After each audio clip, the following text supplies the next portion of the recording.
안녕하세요. 마프소로 송덕호입니다. 22대 국회의원 총선거가 얼마 남지 않았습니다. 오늘 28일부터 이 국회의원 총선거와 관련된 선거운동이 시작이 됩니다. 이 선거운동이 시작이 되면은 골목골목마다 유세 차량들이 돌아다닐 거고요. 또 후보자들은 또 후보자들대로 아침 인사, 지하철역이나 버스 정장에서 아침 인사하고 사거리에서 유세하고 이런 활동들이 본격적으로 진행이 될 겁니다. 우리 마포에는 마포갑에는 4명의 후보, 그리고 마포을에는 3명의 후보가 출사표를 던졌습니다. 어떤 후보가 우리 마포를, 그리고 우리 사회를 좀 더 살기 좋은 곳으로 만들어 갈지 판단하셔서 좋은 후보를 선택을 해 주셨으면 좋겠고요. 저희가 또 지역 주민분들의 선택을 돕기 위해서 마포에 출마하신 국회의원 후보분들에 대해서 인터뷰를 다 진행을 했습니다. 한 분만 하지 않았습니다. 그러니까 총 7분의 후보 중에서 6분의 인터뷰를 다 마쳤고요. 저희 방송에서 다 보내드렸죠. 혹시 못 들으신 분들은 저희 마포 FM 홈페이지에 들어오시면은 그 후보자들의 인터뷰를 유튜브로 올려놓고 했으니까요. 많이들 관심 가져주시고요. 그리고 후보와의 이 인터뷰 참석하지 않으신 후보가 한 분 계십니다. 마포을에 더불어민주당의 정청래 현 국회의원이죠. 후보만이 인터뷰를 응하지 않으셨는데요. 인터뷰를 응하지 않은 이유는 일체의 방송 인터뷰를 안 하고 있다라는 겁니다. 왜 안 하신지는 모르겠어요. 언론을 못 믿어서 그런가요? 아니면은 필요 없다고 생각하는지 모르겠습니다. 근데 어쨌든 지역 주민들이 오랫동안 봐온 국회의원이라서 어떤 후보인지는 다 알 수도 있겠지만, 그래도 나와서 앞으로 4년을 어떻게 활동할지, 어떻게 의정 활동을 할지, 또 어떤 비전을 보여줄지, 이런 얘기 해야 되는 거 아닐까 싶습니다. 어쨌든 다시 한번 방송을 통해서 인터뷰에 나와주시기를 촉구를 좀 하고요. 어쨌든 마포의 후보들 잘 선택하셔서 선거 잘하셨으면 좋겠습니다. 선거운동은 14일간 진행이 되죠. 2주간 진행이 되고, 그리고 4월 첫째 주 금요일, 토요일 이렇게 해서 사전투표가 진행이 되고 4월 10일 본투표가 진행이 됩니다. 자, 어쨌든 좋은 후보 선택을 해주셨으면 좋겠습니다. 자, 오늘 송덕호의 마포 속으로에서는요, 우리 마포 지역의 지역 소식 좀 짧게 보내드리고요. 오늘은 마포갑에 출마하신 개혁신당의 김기정 후보 모시고 인터뷰를 진행을 해보겠습니다. 이 인터뷰는 사전에 녹화된 인터뷰라는 것을 좀 말씀드리겠습니다. 자, 그럼 송덕호의 마포 속으로 잠시 뒤 본격적으로 시작하겠습니다.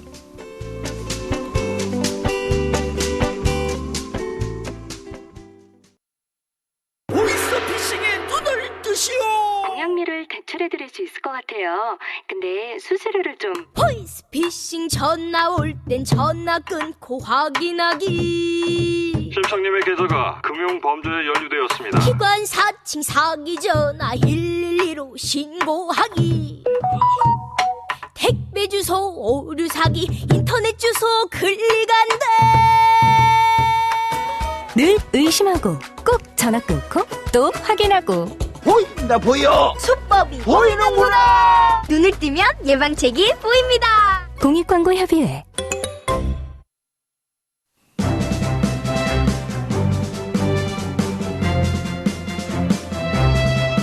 여러분, 혹시 CR 있으신가요? 마포 FM의 정겨운 방송 CR로 편하게 들어보세요. CR과 함께라면 여러분이 어디에 계시든 마포 FM을 들으실 수 있습니다. 안드로이드 사용자는 플레이스토어에서 CR을 다운받으시고 아이폰 사용자는 마포 FM 공식 홈페이지에서 라디오를 들어주세요. 내 손안의 마포 FM, 지금 CR로 간편하게 들어보세요.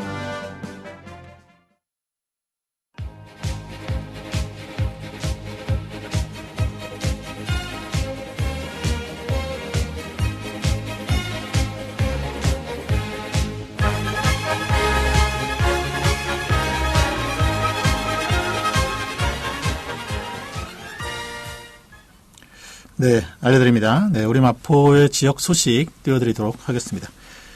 우리 마포에 어떤 소식이 있는지, 네, 이야기를 해보는 그런 시간이라고 보시면 될 것 같습니다. 자, 첫 번째 소식입니다.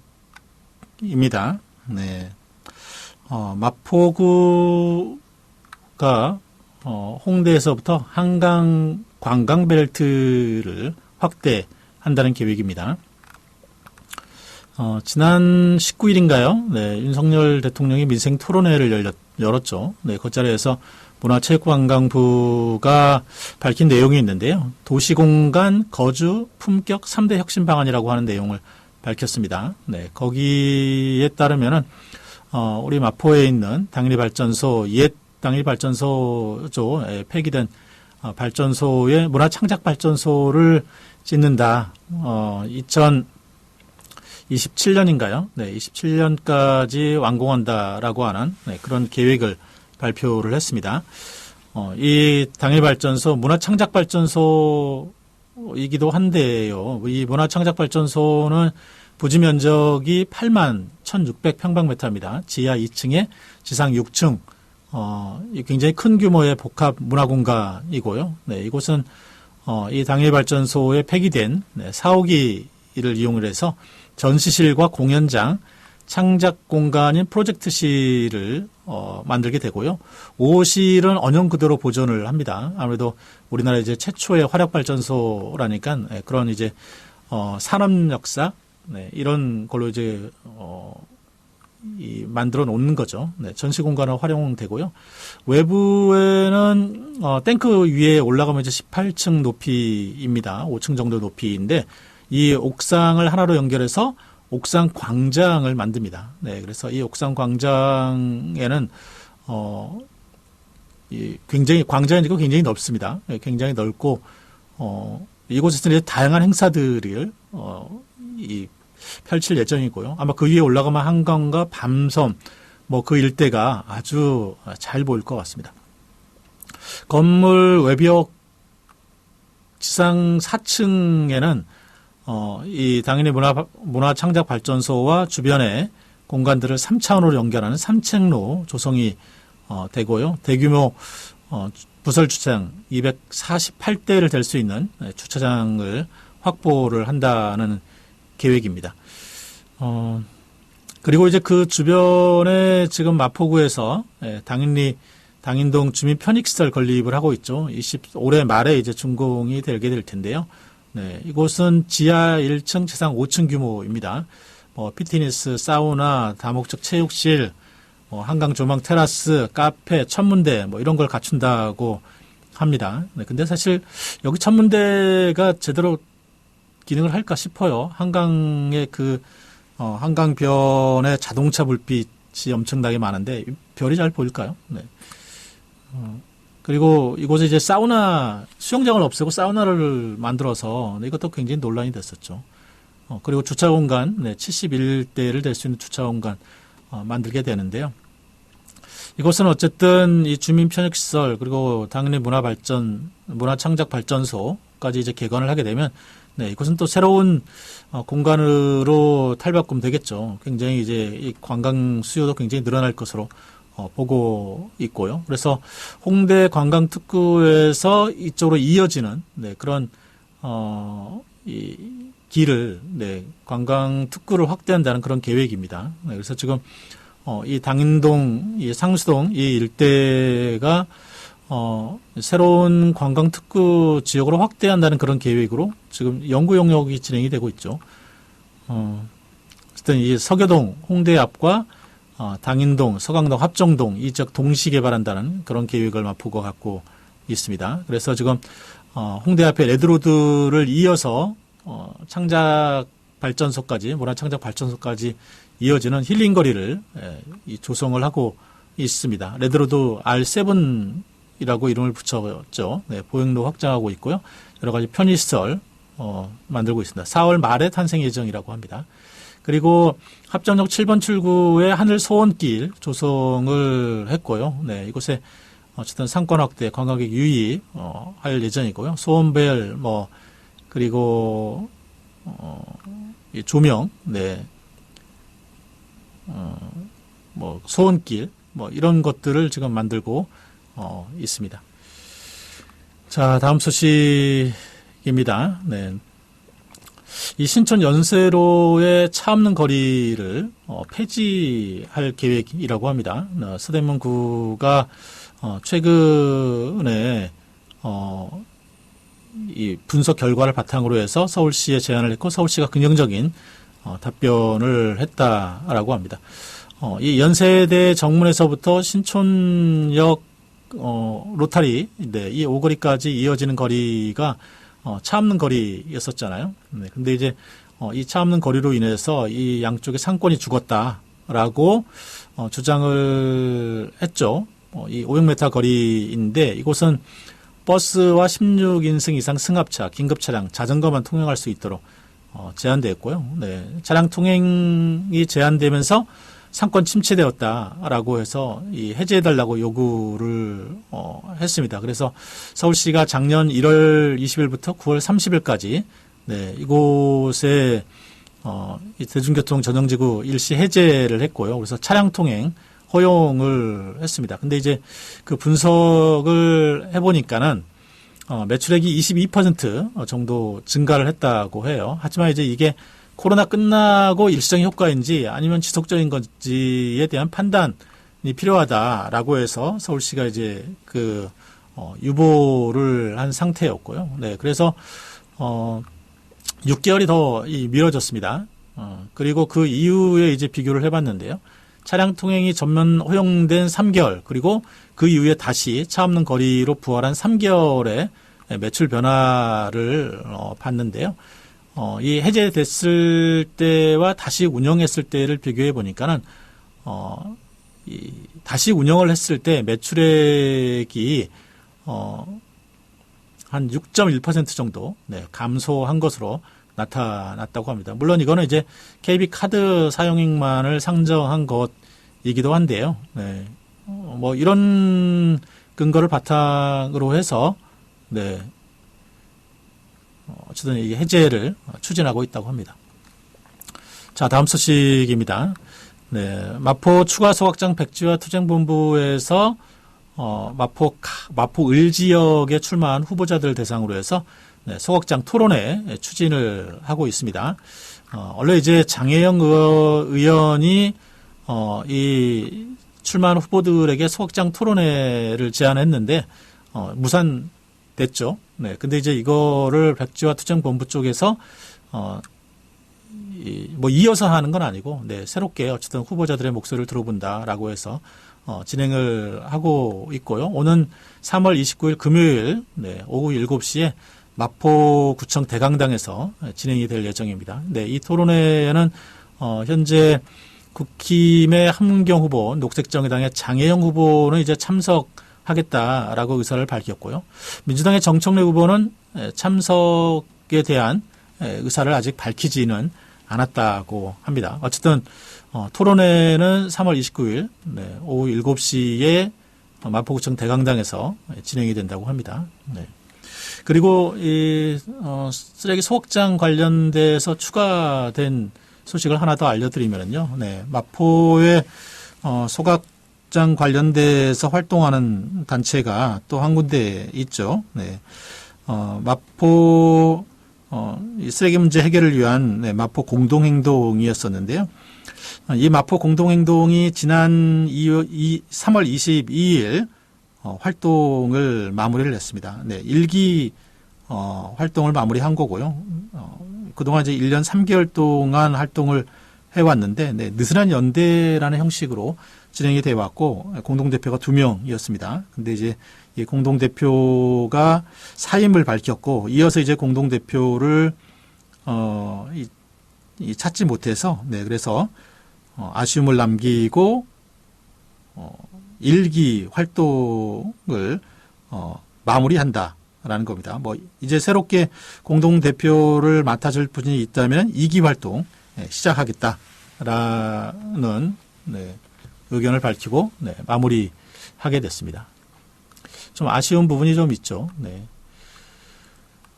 다음 소식입니다. 네. 서울시가 청소년 거리 상담을 진행한다고 합니다. 찾아가는 청소년 거리 상담인데요. 오늘 29일 오후 3시부터 9시까지 네, 청소년 밀집 지역 6곳 찾아갑니다. 우리 마포의 홍대 입구에 오게 되고요. 이곳에서는 이 청소년들의 교육 문제, 뭐 진로 문제 이런 다양한 고민들을 받게 되고요. 청소년 기관의 특성에 맞도록 상담 부스가 꾸려져서 유지되고 진행이 된다고 합니다. 네, 그리고 가출과 같은 상황에 있는 청소년들에게는 네, 가정복귀나 쉼터 연계, 복지 서비스 연결과 같은 네, 이 방안도 함께 제시를 하게 된다고 합니다. 자, 오늘 네, 마포 소식은 네, 여기서 마치고요. 저희가 잠깐 광고 하나 띄워드리고 이어서 마포 갑 지역에 출마하신 개혁신당의 김기정 후보의 인터뷰 네, 바로 띄워드리도록 하겠습니다. 즐거운 마포, 신나는 마포, 재밌는 마포, 희망의 도심 마포의 이야기를 담고 있는 마포 FM입니다. 마포 FM은 마포구와 서대문구 일대를 청취 권역으로 삼아 평범한 내 이웃의 이야기를 전달하는 지역 공동체 라디오 방송국입니다. 누구나 만들 수 있는 방송 컨텐츠, 옆집 아저씨, 건너편 대학생, 그리고 평범한 사람들이 만들어가는 희망과 행복의 이야기를 함께 만들어봐요. FM 100.7MHz 마포 FM입니다. 네, 이번 22대 국회의원 총선을 맞이해서 저희가 우리 마포에 출마하신 분들 모시고 이야기를 나눠보고 있습니다. 오늘은 마포 갑 지역 네, 개혁신당의 김기정 후보 모시고 이야기 나눠보도록 하겠습니다. 안녕하세요. 예, 안녕하세요. 네, 반갑습니다. 예, 반갑습니다. 예. 네. 뭐 오시는데 불편함은 없으셨나요? 아유, 또 왔다 갔다 하는 동네니까 예, 불편한 거 없었습니다. 그렇죠. 다만 여기에 마포 FM 있는 줄은 몰랐습니다. 그러신가요? 예. 네. 마포 FM이 아무래도 저쪽 갑 지역하고는 예. 네, 조금 거리상도 있고 예, 맞습니다. 또 방송에 참여하시는 분들도 되게 많지 않아서 네, 좀 잘 많이는 안 알려져 있죠. 예, 네. 그런 것 같네요. 네. 네. 자, 어쨌든 오늘 저희가 후보자분들을 좀 소개를 예. 해서 예. 네, 저희 유권자분들 네. 네, 그리고 청취자분들이 어떤 후보를 찍어야 하는지를 네. 그래도 조금이라도 네, 네. 도움을 예. 드리기 위해서 네, 오늘 모셨습니다. 야. 예, 초대해 주셔서 감사합니다. 네, 뭐 당연한 일입니다. 예. 네. 자, 먼저 본인 소개를 좀 짧게 해주시면 좋겠네요. 예, 안녕하십니까. 마포의 미래를 위한 새로운 선택, 마포의 개혁일꾼, 마포에서 육아하는 아빠, 마포의 국선 변호인, 개혁신당 마포갑 후보 김기정이라고 합니다. 반갑습니다. 네, 반갑습니다. 네. 앞에 여러 가지 예. 수식어가 있네요. 예. 가장 귀에 쏙 들어오는 게 육아하는 아빠요? 예, 그렇습니다. 그게 무슨 말인가요? 일단은 마포에 살면서 초등학생 둘을 키우고 있고요. 저희 집은 제 와이프가 좀 더 일에 매진을 하고 있고, 제가 좀 더 육아에 참여를 하고 있습니다. 제가 직장도 집에서 가깝고, 네네네. 제가 하는 일이 조금 더 유연하기 때문에, 네. 아침 저녁으로 아이 챙기는 거, 학교 보내는 거, 학원 보내는 거, 집안일 하는 거 그런 거를 제가 전담을 하고 있습니다. 저희 집에서는. 그러시군요. 예. 네. 하긴 요즘은 이렇게 집안에서 남자 여자의 이 성역할보다는 맞습니다. 그 예. 분의 이제 직업, 예. 시간이 어느 정도 되느냐에 예. 따라서 예. 집안에서의 역할이 달라지더라고요. 예, 네. 그렇습니다. 아주 모범적인. 예. 키우는데 근데 쉽지 않으시죠? 많이 어려웠습니다. 네. 애들이 정말 애기였을 때는 애들이 언제 크나 매일 아침, 점심, 저녁 또 아프면은 또 병원 데려갔다 오고 맞아요. 뭐 하고 해서 정말 네. 힘들었는데 이제는 애들이 큰애가 초등학교 6학년, 둘째가 초등학교 4학년쯤 되니까 네. 웬만한 것들은 자기들끼리 되고 이제는 어느 정도 그냥 챙겨준다는 개념이 되다 보니까 이제는 좀 편해졌습니다. 네. 살만합니다. 예. 그래도 4학년, 6학년이면 예. 아직 손이 갈 아직 손이 갈 나이죠. 손이 많이 갑니다. 예. 네. 어렸을 때부터 아기 때부터 그러면 계속 육아를 하시던 거예요? 그렇죠. 그러니까 정확히는 둘째 낳을 즈음에 이제 저도 이제 대기업을 다니다가 네. 둘 중 한 명은 좀 더 육아에 좀 더 전념을 해야겠다. 이러다가 그럼 내가 하겠다. 그러면서 집에서 가까운 서부지방법원 국선전담 변호사를 지원을 해서 그래서 2014년부터 국선전담 변호사 일을 하되 집에서도 가깝고 조금 더 좀 시간을 좀 플렉서블하게 쓸 수가 있다 보니까 제가 이제 전담을 하게 되었던 거죠. 그러시군요. 예. 네. 국선 전담 변호사이시길래 예. 왜 국선 전담 변호사가 되셨을까? 이렇게 의문을 가졌었는데 하나가 해결됐네요. 예, 그렇습니다. 예. 중요한 부분입니다. 그게 사실. 예. 그러네요. 네.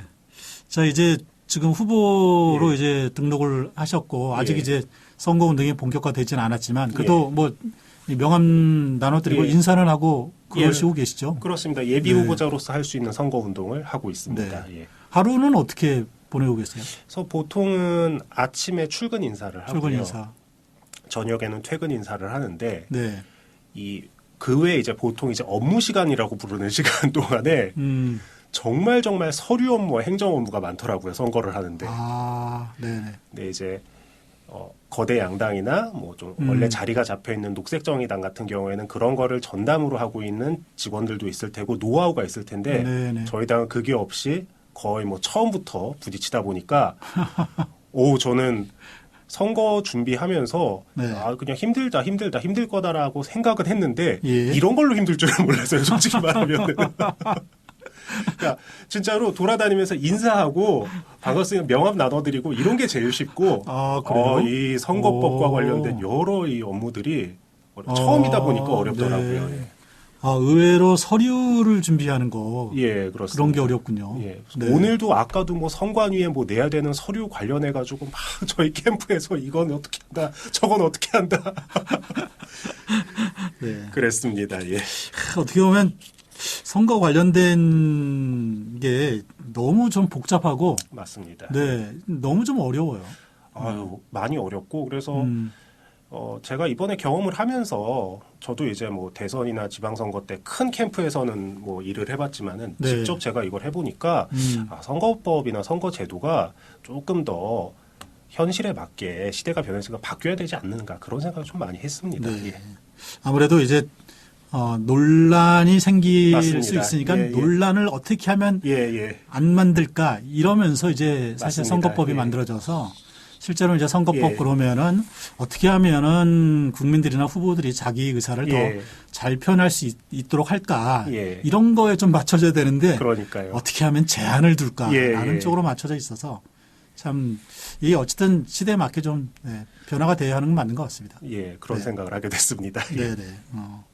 그 후보자님께서 어쨌든 지역에 이제 주민들 만나실 텐데 주민들께서 뭐 보시면 어떤 말씀하세요? 어떤 말씀을 제일 많이 듣냐면요. 네. 조국 신당이에요. 농담 아니고. 와, 의외인데요? 제가 지하철에서 인사를 하고 있으면은 뭐 말을 걸어주시는 분 뭐 또 계시는데 뭐 응원을 해주시는 분들도 계시고 한데 말을 걸어주신 분들 중에 가장 많은 비중이 여기가 조국 신당인 이걸 물어보더라고요. 그래서 사실은 이제 개혁 신당이 인지도가 많이 낮다. 그러니까 이준석 신당인데 뭐 이준석 신당인 줄 모르는 분들도 많이 계시고. 그리고 조국 신당이나 저희 당이나 조국 혁신당, 개혁 신당, 그러니까 중간에 혁신자가 들어가니까 헷갈리시나 보더라고요. 그 신당 뒤에도 신당이라고 할 수도 있고 하니까 정말 놀랍게도 제일 많이 들은 말은 여기가 조국신당인가 그 얘기였습니다. 개혁신당, 조국신당 뒤에 이름이 똑같고 또 혁신이 들어가니까. 그렇습니다. 네. 그래서 이제 착각하시는 분들이 있으시군요. 네. 여러분들 그 개혁신당, 그 조국신당은 지역 후보를 내지 않습니다. 예, 맞습니다. 네. 비례 후보만 내고 그렇습니다. 있는 당이기 때문에 그런 걸 좀 아시면은 좋을 것 같은데요. 네. 자, 저희 그 본격적으로 후보님 관련된 얘기를 좀 진행해 보겠습니다. 저희가 조금 그 경력을 좀 좀 살펴봤습니다. 82년생 11월 맞습니다. 생이시고 고양시에서 태어나신대요. 맞습니다. 네. 구선초등학교, 은평중학교 나오셨고, 이 은평구 쪽인데요. 은평구 쪽에서 자랐습니다. 사신 거는 은평구 쪽에서 사셨군요. 그 다음에 대성고등학교 졸업하시고, 은평구. 그리고 서울대학교 이제 법학부 들어가셔서, 사법고시 합격해서 이제, 이 법률가가 되셨고, 그리고 이제 뭐 한국법률구조공단, 뭐 법무부 인권국, 대검찰청 공판 송무과 뭐 이런 데서 이제 병역을 치르시고 법무법인 발언, 삼성 디스플레이 법무부 변호사, 법무팀 변호사, 법무팀 변호사를 하시다가 아까 말씀하신 국선 변호사, 국선 전담 변호사를 국선 전담 변호사. 그것도 이제 우리 마포에 있는 서부 지법의 국선 전담 변호사로 지금도 그럼 국선 전담 변호사인가요? 그러니까 국선 전담 변호사는 법원과 계약을 맺고 법원에서 주는 국선 사건만 처리하는 일반 사건은 수임을 못하는 변호사고요. 그다음에 일반 국선 변호사라고 있습니다. 그거는 본인의 다른 사건을 하면서 법원에서 정해주는 사건도 하는 그런 겁니다. 차이가 있다면 국선 전담 변호사는 급여가 법원에서 이제 정해져 있고 안정적으로 정해져 있는데 저희는 그런 건 없고 그때 주는 국선 사건을 받아서 하고 그런 경우입니다. 그럼 이제 국선 사건도 하시고 또 다른 사건도 수임하시고 그렇게 하시는 거군요. 그렇습니다. 그래서 어쨌든 좀 시간을 활용하기가 좋아서 육아를 그렇습니다. 전담해서 하고 계시고요. 사실 그동안을 이렇게 쭉 경력을 보면은 정치와 이렇게 별로 크게 관련은 없어요. 정치와 관련은 없죠. 직업 자체는. 그런데 어쨌든 이 정치의 첫발은 국민의힘 그렇습니다. 에서 시작을 하셨어요. 정치를 시작하게 된 계기가 있으시나요? 그러니까 사람들을 보면은 정치에 관심 있는 사람이 있고 없는 사람들이 있잖아요. 근데 정치의 성향이라는 게 약간 프로스포츠 팀을 응원하는 거랑 좀 통하는 면이 있는 것 같아요. 그래요? 그냥 어느 순간 보면 나는 어떤 팀을 좋아하고 있는데 왜 좋아하는지를 잘 모르거든 사람들이. 근데 정치 성향도 저는 어느 순간 나는 보수 정치 이념이 맞다. 그쪽이 맞다는 생각을 가지고 있었던 건 한 대학생 무렵부터. 그런데 이제 단순히 그냥 나는 보수 쪽을 지지해라고 생각을 하다가 이제 보수에 많은 일들이 있었잖아요. 사실 보수 정치에 많은 일들이 있으면서 많이 속상하기도 하고 이러다가 또 변호사고 법률가고 하다 보니까 정치를 모를 수는 없어요. 그러니까 접하지 않을 수가 없습니다. 저는 법을 다루다 보니까. 그러다가 나도 좀 내가 좀 직접 참여를 해서 정치 쪽에 참여를 해서 기여를 할 수 있지 않을까라는 생각에 이제 2020년에 국선 전담 변호사가 끝난 다음에 아무래도 국선 전담 변호사는 법원과의 관계가 있기 때문에 조금 정치 활동을 하는 게 조금 바람직하지 않다는 생각에 끝난 다음에 미래통합당에 입당을 해가지고요. 미래통합당에 처음에. 그다음에 이제 그 이듬해에 대선 그 윤석열 캠프 미디어 법률단에 들어가서 본격적으로 이제 정치 활동을 하게 된 거죠. 그럼 그 정치에 대한 관심은 대학교 때부터 있으셨던 거예요? 그렇습니다. 계속 가지고는 있었는데 정치 활동을 하기는 어려웠었던 거죠. 어쨌든 학생이었고 직장인이었고 가장 결정적으로는 어린 아이들을 키우는 애 아빠다 보니까 뭔가 활동을 하기는 어려웠습니다. 근데 앞에 말씀하실 때 이제 나는 보수 쪽인 것 같다라고 생각하게 되신 뭐 계기가 있었어요? 그러니까요. 저도 그거는 잘 모르겠어요.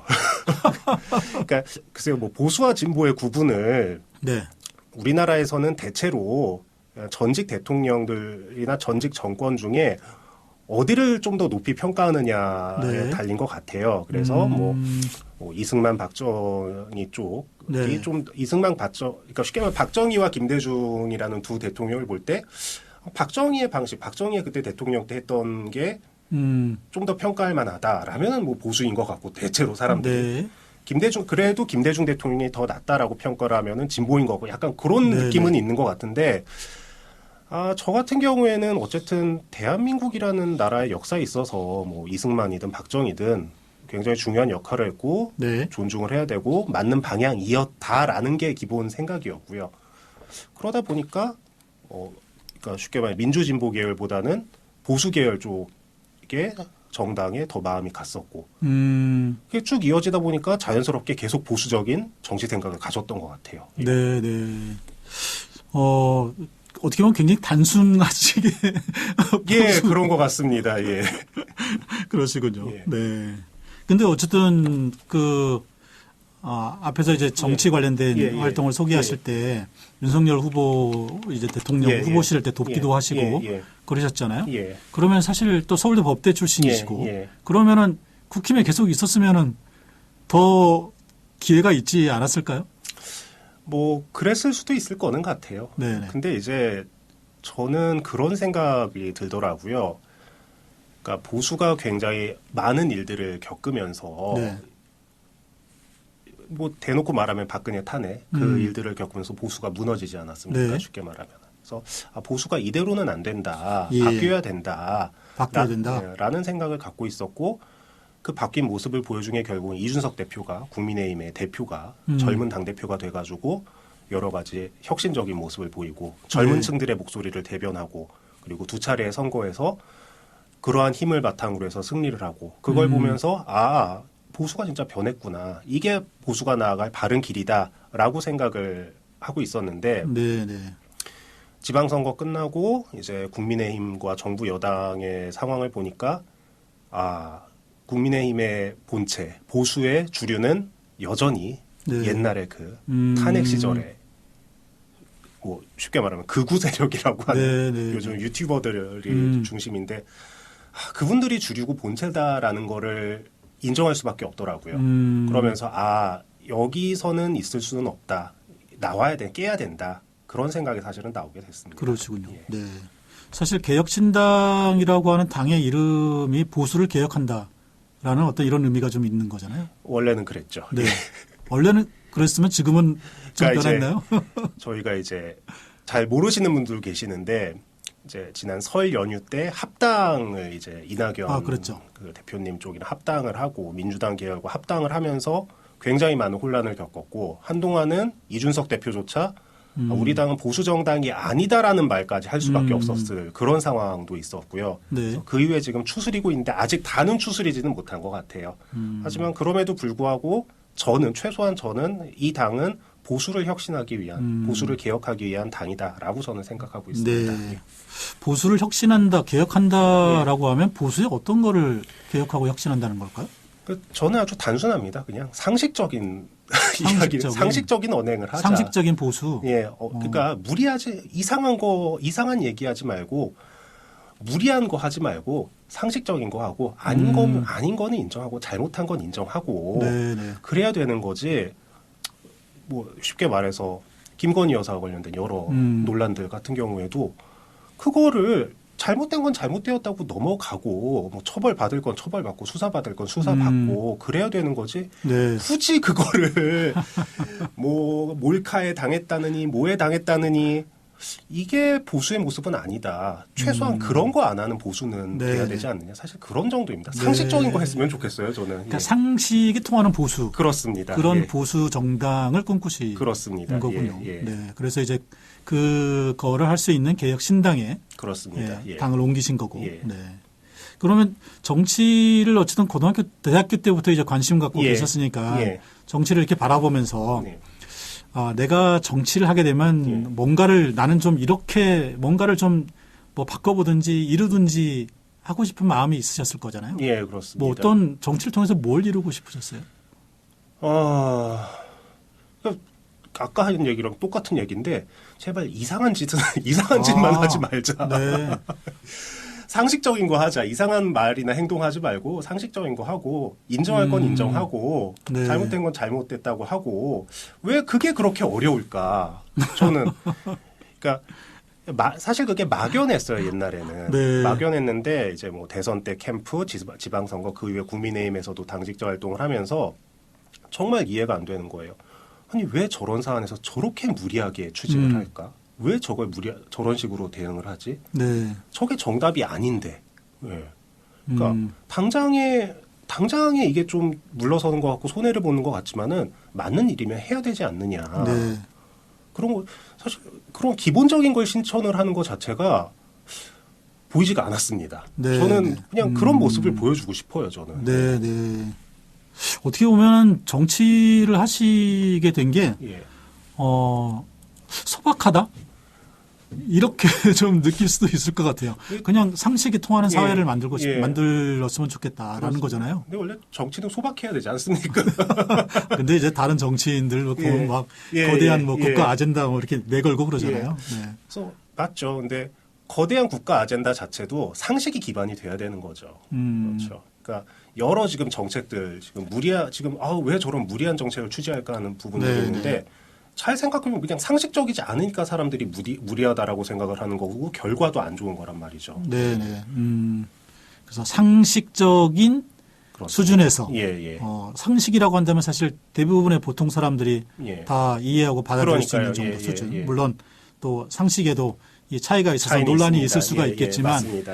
어쨌든 그런 논란을 어쨌든 수용하고 그렇습니다. 또 함께 토론할 수 있는 뭐 그런 그렇습니다. 사회. 네. 그런 사회를 한번 만들어보고 싶다. 그렇습니다. 그래서 하신 거고요. 네. 이번에 근데 출마가 좀 늦으셨잖아요. 예, 그렇습니다. 왜 이렇게 늦으셨어요?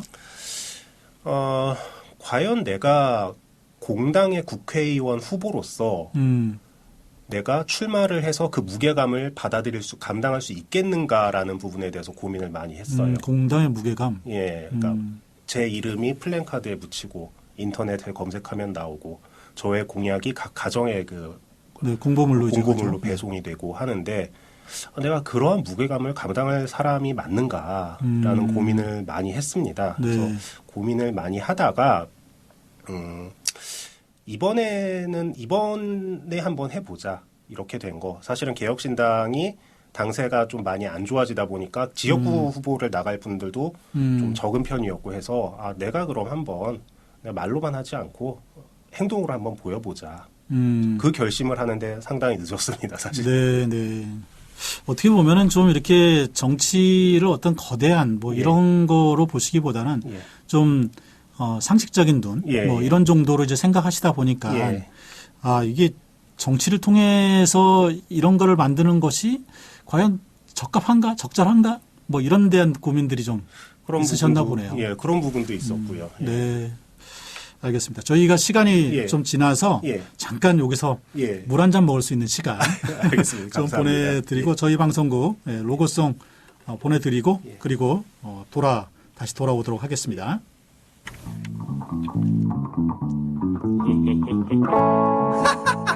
원투 펀치 우리 동네 우리 방송 마포 FM 할머니도 즐겨 듣던 마포 FM 라디오 방송 갈증 붙은 시간에도 나는 좋아 합승으로 돌아가도 나는 좋아 차라리 아저씨에게 팁을 줄래 고맙습니다 우리 동네 우리 방송 마포 FM 모두들 클릭해요 따따따 마포 FM 따따따 마포 FM 100.7 마포 FM 네, 지금 여러분들께서는 100.7MHz 마포 FM에서 보내드리고 있는 송독화의 마포속으로 함께하고 계시는데요. 22대 국회의원 총선을 맞이해서 저희 마포에 출마하신 국회의원 후보분들 모시고 이야기를 나눠보고 있습니다. 오늘은 마포 갑의 개혁신당 후보로 출마하신 김기정 후보 모시고 이야기 나눠보고 있습니다. 자, 저희가 이번 시간에는 좀 마포 얘기를 네. 좀 해보겠습니다. 네. 근데 뭐 마포에서 사시고 애도 기르시고 또 서부지법에서 뭐 국선 변호사도 하셨고 또 보니까 마포구의회 또 그렇습니다. 네, 변호사이시기도 예. 하시더라고요. 예. 네. 그래서 마포가 굉장히 좀 익숙하시고 잘 아실 것 같은데요. 예. 네. 마포는 어떤 곳이다. 이렇게 이렇게 좀 얘기할 수 있으실까요? 저는 마포가 조화로운 곳이다. 저는 조화로운 곳이다. 그렇게 생각을 해요. 그러니까 구성원들도 보면 기존 원주민들과 신규 유입 인원들이 굉장히 좀 비율이 조화롭게 있고 그리고 뭐 정치적으로도 진보 보수 네. 캐스팅 보트를 가지고 있는 중도가 굉장히 적절하게 섞여 있는 것 같고요.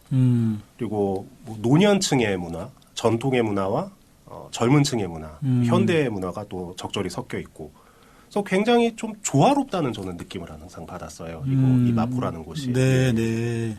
그러니까 신구가 이렇게 예. 좀 잘 어울려져 있는 어울려져 있다. 예. 그런 곳인 것 같다. 그렇습니다. 네, 예. 네.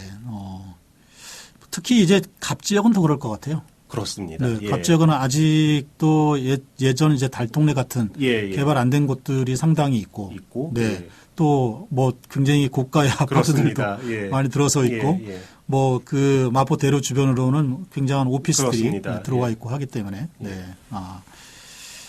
그 마포의 현안 이슈도 아마 잘 파악하고 계실 것 같은데, 예. 네. 어떤 것들을 좀 마포의 이슈로 보시나요? 일단 마포 전체로 그리고 제가 마포구의회 고문 변호사로서 지금 매일 받는 그 네. 법률 질문이 사실 이제 쓰레기 소각장 문제예요. 쓰레기 소각장. 예. 그래서 그래서 이제 보통 한 달에 한 2-3건 정도씩 마포구의회에서 자문을 받는데 네.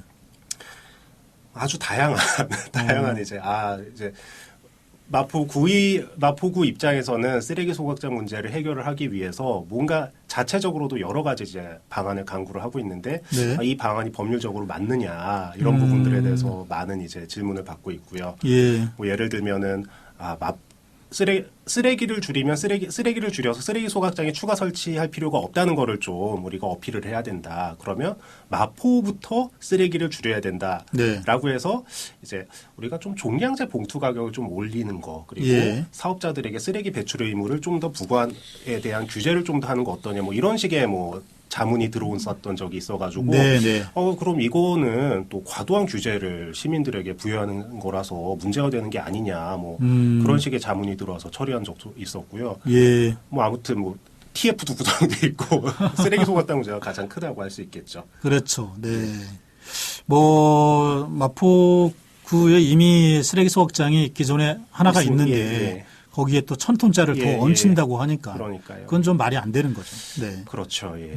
혹시 그 해법에 대해서 좀 생각해 보신 게 있을까요? 그러니까 이게 제가 법률가다 보니까 쓰레기 소각장을 계속 추가 설치를 유지를 하려는 이제 서울시나 이런 쪽에서는 항상 법적으로 문제가 없다. 그런 논리를 많이 드립니다. 근데 마포 구민들이 법적인 문제 때문에 지금 이러는 건 아니거든요. 그럼요. 네. 예. 기본적으로 정책을 추진함에 있어가지고 주민들의 의견을 듣고 소통을 하고 대안을 한번 찾아보고 이런 절차가 없었다는 말이에요. 예. 그러니까 사실은 이거는 정치적으로는 실패한 정책이기 때문에 이거는 원점에서 사실 재검토를 할 수밖에 없습니다. 그러니까 설령 많은 논의를 거친 결과 그럼에도 불구하고 마포구에 추가 설치를 해야 된다는 결론이 나온다고 하더라도 앞선 절차를 거쳐야만 하는 거예요. 이게 지금. 예. 네, 맞습니다. 네. 사실 사전에 주민들과의 충분한 소통이 네, 생략되어 있는 완전히 생략됐죠. 거기 때문에 네. 어쨌든 원점부터 네, 처음부터 다시 접근하는 게 맞는 것 같다. 그렇습니다. 이런 말씀이신 거고요. 네. 또 그 외의 현안을 보신다면 또 어떤 게 있을까요? 일단 마포 갑과 관련하여서 본다면요. 네. 뭐 마포 을 지역도 전체 마포 지역이 마찬가지일 것 같은데 중학교에 진학을 하면 자녀가 네.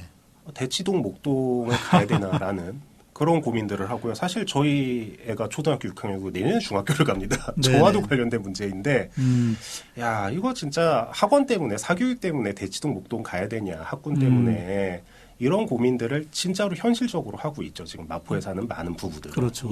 네. 갑 지역의 분들은 이제 더 많은 고민을 아무래도 특히 하고 더 계시고 그런 네. 것 같습니다. 물론 최근에 이제 예. 대흥동 쪽에 예, 학원가들이 예. 좀 예, 예. 생긴다고 하지만 예. 네, 그래도 예, 입시에 이제 가까워지면 예. 가까워질수록 예. 어떻게 하면 좀 더 그렇습니다. 학군이 좋은 곳으로 갈까 예. 이 고민을 하게 되는데 그렇습니다. 뭐 어떻게 해결했으면 좋겠어요? 근데 이게 참 민감한 게 이게 어쨌든 공당의 후보로서 그리고 네. 사실 많은 당들에서 대흥동 학원가를 좀 활성화해 교육특구를 만들어야 된다라는 공약은 내놓고 있는 걸로 알고 있습니다. 네. 사실 저도 그게 공약 중에 들어가 있기는 한데 예. 사실 엄밀히 말하면은 대흥동의 학원가를 활성화시키겠습니다라고 하는 거는 사교육을 진행시키겠습니다라고 하는 게 돼서 그렇죠. 엄밀히 말하면 우리나라의 그 네. 이상적인 교육 이념과는 맞지는 않죠. 네네. 하지만 수요가 있고 예. 현실이 있고 무엇보다도 결국은 대치동 강남으로 사람들이 자꾸 가려고 한다면은 바람직하지는 않다고 봐요. 네네. 결국은 대흥동의 학원가에 대해서 지원과 그러니까 또 교육과 관련된 여러 규제를 좀 해제하고 해가지고 학원가를 어느 정도 좀 활성화시켜가지고 대치동, 목동의 양극 체제에서 대흥동까지 하는 삼극 체제로 해야 좀 서울 내에서의 지역 집중도 해소되고 좀 더 마포나 강북 주민들도 양질의 교육 서비스를 받을 수 있지 않을까 그렇게 네. 생각을 합니다. 네. 뭐 지금 육아를 하고 계시니까 예. 저도 이제 아이 키우고 예. 있고 그러니까는 사실 교육 문제가 그 부모들 세대에서는 굉장히 좀 예민한 문제이잖아요. 그렇습니다. 네. 예. 근데 이제 사실 그렇게 이제 학원 보내고 예. 좋은 학군을 보내고 이러는 게 좋은 학교를 가서 예. 좋은 직장을 갖고 잘 살기를 바라는 예. 그런 마음이잖아요. 근데 그러기 위해서 사실 부모들이 몰빵하거든요. 그러니까요. 네. 예. 그러니까 이제 부모들이 나이가 먹어서 사실 그 노후 네. 자산이나 이런 거 없어지고 예, 예. 그러면서 사회적인 문제 굉장히 많이 생기고 그렇습니다. 청소년들도 예. 입시에 몰빵하니까 문제 많이 생기잖아요. 예, 맞습니다. 그래서 사실 교육을 근본적으로 개혁해야 되는 거 아닌가 이런 생각 들거든요. 맞죠. 근본적으로 교육을 개혁을 해야 되는데 이게 참 장기적인 문제 해결과 단기적인 문제 해결의 어느 정도 충돌은 인정을 해야 되고 단기적인 문제 해결에 대해서도 좀 어느 정도 응답을 해야 된다라는 생각이에요. 네. 그러니까 사교육 없는 세상, 예. 다들 뭐 사교육 없는 세상을 하면 정말 좋은데 굉장히 장기적인 문제이고 그것이 될지 안 될지도 사실은 모르는 문제이고 당장 사람들은 사교육에 대한 수요는 있고 그리고 그것이 집값이나 뭐 지역 발전이나 이런 거와 연결이 된다면은 장기적인 목표는 장기적으로 사교육 없고 그런 교육에 대한 부담이 줄어드는 세상은 세상대로 만들되 지금의 수요, 학원 수요에 대해서는 현실을 인정하고 거기에 대해서도 지원을 해야 된다. 네. 예. 그러니까 현실을 어느 정도 현실에 있는 문제에 대해서 존중하고 인정하고 거기에 대해서도 대응을 한다는 게 사실은 보수라고 저는 생각을 해요. 보수 정치에서의 해법이라고. 네, 네, 그렇습니다. 네. 그렇군요. 네. 자, 어쨌든 이 교육의 문제는 사실 100년지 대계라고 하잖아요. 네, 예. 그래서 사실 금방 해결될 문제는 아니죠. 맞습니다. 네, 그래서 사실 정치권이 정말 머리를 맞대고 예. 장기적으로 근본적으로 어떻게 해결할 것인가 예. 이런 논의해야 된다고 봐요. 맞습니다. 네, 예. 당장 뭐 학원가를 조성한 뭐 이런 것보다는 그렇습니다. 좀 그런 의미에서 보면 좀 이 아이 키우는 사람으로는 조금 아쉽죠. 그렇죠. 네, 예. 아쉽습니다. 예. 네. 자, 뭐 지금 소학자 문제하고 또 지역에서 어쨌든 이 교육의 문제 예. 두 번째로 꾸려주시는데 뭐 하나를 더 말씀하시면 어떤 게 있을까요? 교통 문제겠죠. 교통 문제요. 교통 문제인데 이것도 참 다른 지역이나 다른 지방이나 서울의 다른 지역과 비교를 하면은 예. 마포 교통이 좋은데 뭘 더 바라냐라는 말이 나올 수는 있는데 그럼에도 불구하고 개선할 수 있는 부분은 개선을 해야 된다. 그리고 강남 접근성이 떨어지는 게 네. 뭐 하나의 문제라고 볼 수 있고요. 특히 이제 경의중앙선의 배차 문제가 네. 좀 심각하다. 네. 그래서 그렇다고 해서 이제 경의중앙선의 전체 배차를 촘촘히 하는 것은 불가능하고 코레일의 다른 열차들과 선로를 공유해야 되기 때문에 그렇다면 최소한 선로를 공유하지 않는 그 노선들이 있습니다. 네. 디지털 미디어시티에서 용산역 사이. 네. 이 방대한 넓디 넓은 배차 간격 사이에 그 용산선이라고 하거든요. 그걸. 용산선을 다니는 열차라도 만들면은 용산역까지라도 마포 주민들이 빠르게 가서 이제 용산역이 향후에 신분당선 그 종착역이 되거든요. 네. 신분당선 쉽게 갈아타서 강남, 서울, 경기 남부 갈 수 있게 해주자. 네네. 이런 생각을 하나 하고 있습니다. 그 교통 문제를 해결했는데 그 중에서도 어쨌든 경의중앙선의 배차 간격을 좀 좁혀보자. 그렇죠. 저는 이제 네. 좀 현실적으로 이 정도는 할 수 있지 않을까. 네. 아니 뭐 새로 또 지하철을 뚫는다거나 이런 거는 지금 상황에서 과연 현실성이 있을까라는 저는 생각은 하고 있고 네. 그리고 그렇게 하는 게 과연 다른 지역과의 그런 형평성이나 다른 지방과의 그런 것도 생각했을 때 바람직한가라는 부분도 저는 좀 생각을 하고 있고 네. 소소하게 시민들이 좀 피부로 와닿을 수 있는 예. 정책을 추진을 해서 시민들의 조금조그마한 불편들을 하나씩 해결하는 게 맞지 않나라는 게 저의 생각입니다. 그러시군요. 예. 네. 자, 뭐, 3개 정도의 이제 지역 현안에 예. 대한 말씀을 좀 나눠봤고요. 네. 그리고 뭐 저희가 이제 또 마무리할 시간이 예. 좀 다가와서 예. 뭐, 만약에 이제 당선이 되시면 예. 국회에 들어가서 제일 먼저 하고 싶으신 게 있다면 어떤 걸 제일 먼저 하고 싶으세요? 글쎄요, 그게 뭐 어떤 행동일까요, 정책일까요? 다 아무거나. 네. 뭐 국회 앞에서 사진 찍고 싶다 뭐 이런 것도 가능하고요. 일단 제가 만약에 당선이 되면은 저는 어쨌든 상식적인 보수, 개혁적인 보수 정치인이라는 걸 선언을 하고 네. 우리가 보수의 신주류다. 보수는 앞으로 우리를 중심으로 가야 된다라는 거를 좀 선언을 하고 네. 세를 규합을 해가지고 지금의 너무 안타까운 이 국민의힘의 상황, 국민의힘을 중심으로 한 보수의 상황을 좀 바꿔보고 싶어요, 저는. 네네네. 그렇습니다. 예. 남이당을 쉽게 바꿀 수 있지. 남이당이잖아요. 네. 그러니까 국민의힘은 남의 당이기 때문에 네. 그러니까 국민의힘은 국민의힘대로 가고 제가 중심이 되어 저와 저희 당이 중심이 되어서 네. 보수를 새롭게 개혁하고 싶다. 신보수를 선언을 하고 싶어요, 저는. 네, 새로운 네. 보수다 우리는. 예. 국회에 이제 만약 들어가신다면. 그렇습니다. 네. 예. 그래서 보수를 개혁하고 싶다. 그렇습니다. 뭐 이런 말씀이신 거네요. 예. 네. 우리 사회에서 예. 좀 시급하게 예. 해결해야 될 문제가 있다면은 어느 것보다 먼저 인구 감소 문제겠죠. 저출산 문제. 네. 그러니까 뭐 우리 사회에서 시급한 문제라고 말씀을 네네. 하셨잖아요. 근데 이제 사람이 없으면 사회도 없는 거죠. 그렇죠. 사람이 없으면 국가도 없는 거고. 네.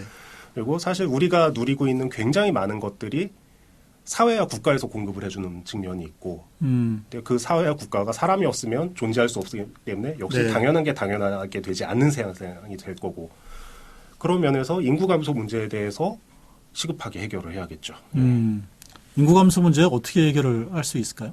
아, 해법은 되게 많이들 해법은 되게 내고 있는 것 많은데 같은데 제가 보기엔 적당한 해법은 별로 네. 안 나오는 것 같아요. 그래서 이젠 좀 접근 방식을 바꿔서 당장 한 명의 아이라도 더 태어날 수 있게 하는 방법이라면은 적극적으로 도입을 해야 된다. 네.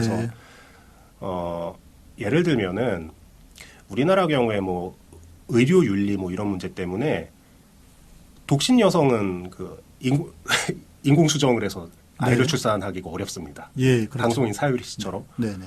근데 분명히 우리나라에는 나는 결혼은 하기 싫지만 아이는 낳고 싶어라는 여성분들이 많이 있을 수 있단 말이에요. 있죠.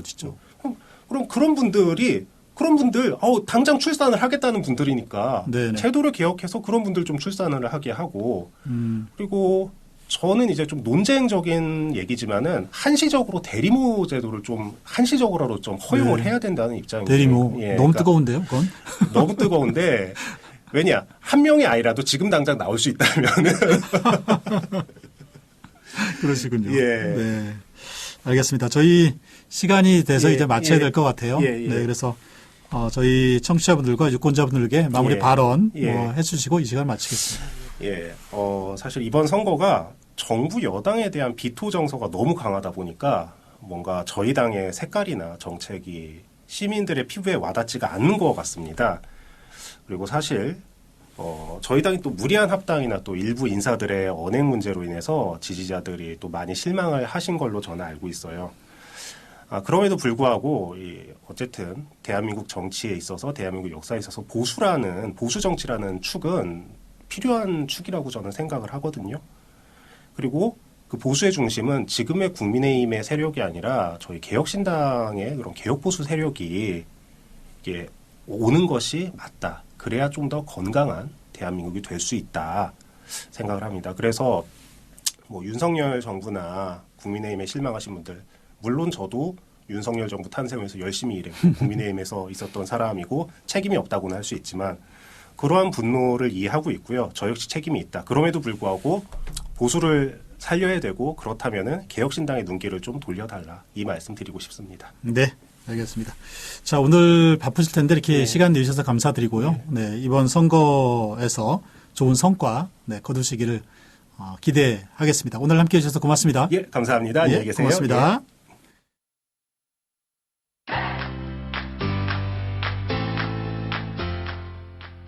함께 만들어가는 방송 마포 FM 100.7 MHz.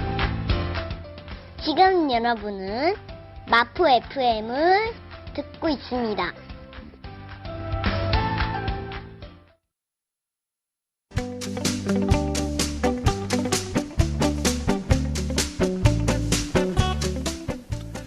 네, 자 이제 본격적으로 국회의원 총선거 선거운동이 진행이 됩니다. 뭐 마음에 드는 후보가 없더라도 차선의 후보를 선택을 해야 됩니다. 네, 그래서 그 후보를 통해서 우리의 삶이 변화될 수 있도록 해야 합니다. 잘 찾아보시고 꼼꼼하게 비교해 보시고 그래서 꼭 좋은 후보가 국회에 들어갈 수 있도록 많이 애써주시기 바랍니다. 오늘 함께해 주셔서 감사드리고요. 저는 또 다음 시간에 뵙겠습니다. 좋은 하루 되십시오. 고맙습니다.